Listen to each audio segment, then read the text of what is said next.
మాయలేడి కారణంగా సీతమ్మను వదిలి పర్ణశాలను దాటి చాలా దూరం వస్తాడు రామలక్ష్మణులు. ఇదే అదనుగా భావించిన రావణుడు మారువేషంలో వచ్చి సీతమ్మను అపహరిస్తాడు. ఇదంతా గమనించిన జటాయువు రావణుడిని అడ్డగిస్తాడు. విశాలమైన తన రెక్కలే ఆయుధంగా చేసుకొని రావణుడిని ముప్పతిప్పలు పెడతాడు. సహనం నశించిన రావణాసురుడు జటాయువు రెక్కలు నరికేస్తాడు. రెక్కలు తెగిన ఆ పక్షిరాజు నేల కూలుతాడు.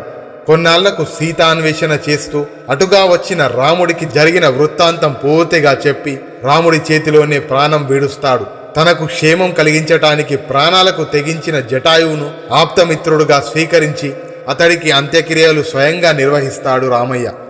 తాను క్షత్రియుడు, చేస్తున్నది వనవాసం, మరణించింది పక్షి అయినప్పటికీ జటాయువుకు తాను స్వయంగా అంత్యక్రియలు చేసి స్నేహధర్మానికి అసలైన అర్థాన్ని ఆచరాత్మకంగా ప్రకటించాడు ఆ మహానీయుడు.